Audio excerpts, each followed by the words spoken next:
United States has now showcased some of the deadly arsenal that was used to target Iran. War assets that were used to pulverize Iranian targets are now being displayed to American media.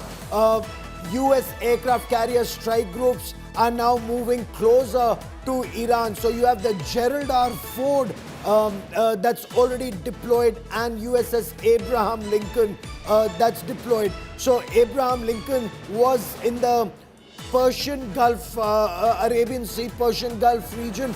It was aimed at carrying out offensive military operations. Gerald R. Ford was near the Haifa port or off the coast of Israel for the protection of Israel from incoming missiles. Now, the anticipation perhaps was that Iran would launch one attack after the other, multiple attacks directed at Israel. But what Iran appears to have done prima facie is not just target Israel, but launch majority of their outgoing missiles in the direction of the GCC countries, the Gulf Cooperation Council countries. And how have they done that? They've targeted United Arab Emirates, they've targeted Saudi Arabia, they've targeted Qatar, they've targeted Kuwait, they've targeted Iraq. The only country that they haven't targeted of the 6 GCC countries as of now is Oman, because Oman was the country that was facilitating talks between America and Iran. These weapons are now being showcased. The missiles that were used, Israel's gone on record to say 500 targets across Iran in less than 24 hours. One salvo after the other, one barrage after the other, precision strikes. And Sandeep, this would indicate that while 500 targets have been taken down, there are many targets from where Iran continues to strike back, and not from sea, from land. Well, Gaurav, for the last couple of years, Iran has built up a very, very extensive network of underground facilities. They're fully aware of the fact that the US has bunker buster bombs like the GBU-31. They have been burrowing, tunneling underground. Many of these missiles, these weapons, these production lines have been moved underground. In fact, even large parts of the Air Force, whatever survives of the Air Force, have gone underground. That's where they're launching these missiles and these launchers from these TELs from, and the visuals that you see on screen are of an actual launch. But those launchers, those trucks, those missile batteries would be all hidden underground, because Iran has been working extensively in the last couple of years to keep these out, disperse them precisely for a moment like this, a contingency like this, where they would be under massive air attack, to prevent them from launching more attacks of cruise and ballistic missiles. And they have the ability to, dart out of these mountain complexes, these cave complexes, launch their missiles, and then retreat. So this whole thing of the whole Iranian strategy is of survivability. Yes. Over the last few months, they've realized that they have no control over their airspace. And General Liston, that's exactly what they're doing. They're using their TELs, their transport director launchers, shifting them to various locations, shoot, scoot, go to the next location, strike, move again. Now, this is a time when you have multiple satellites, aircraft, everyone's looking at them, firing constantly, and yet they have the survivability to strike and strike back.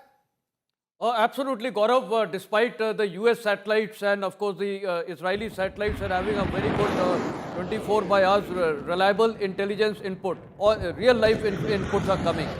But, we have to analyze what is the staying power of Iran in terms of these missiles. I agree with, that these are all underground, etc.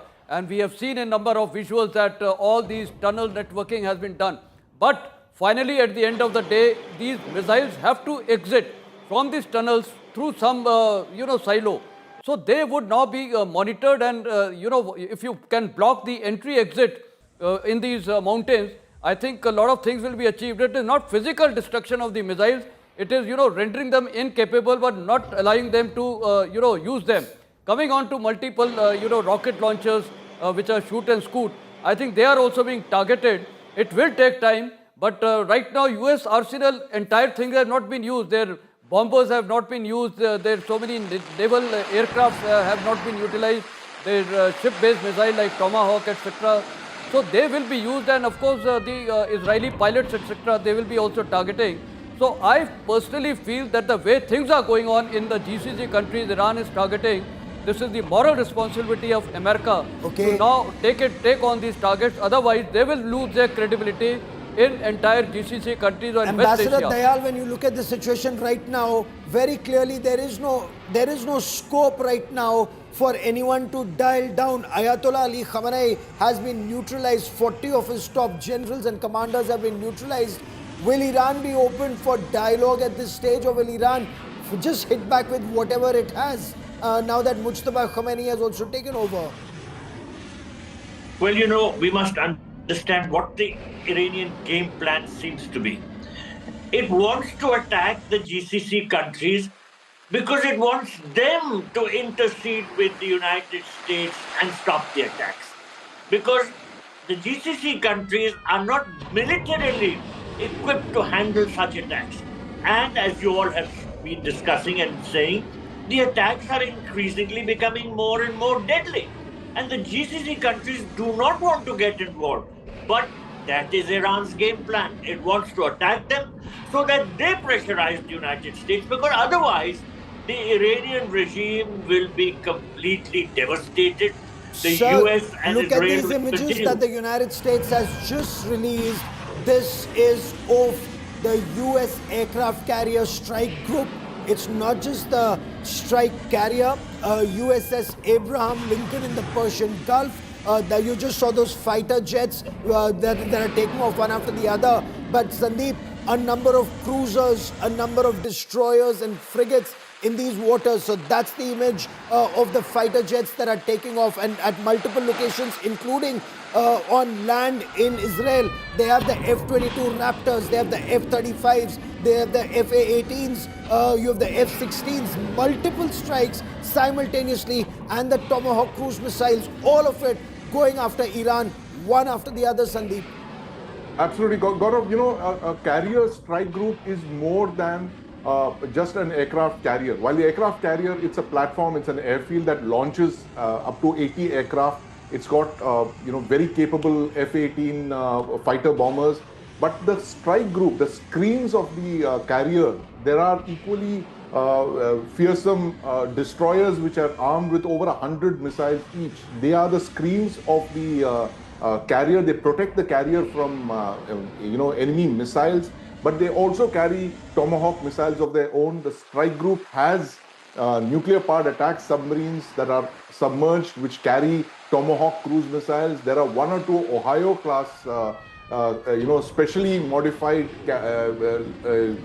strike submarines, which are SSGNs. They are basically modified nuclear submarines which carry over 150 Tomahawk cruise missiles. So it's a massive force that each carrier strike group has in place. As you mentioned, one strike group, the Lincoln, is meant for attacking Iran. The other, that's the Ford in the Mediterranean, is meant to protect Israel from Iranian missile strikes, and of course launch attacks of its own. So these are two very important force concentrations that the United And just States look at has these over images, here. you're absolutely right, but will America need to bring in more fighting assets in this region? Remember in 2003 when Iraq war was happening, that time initially 3 and then another 3 aircraft carrier strike groups were brought in.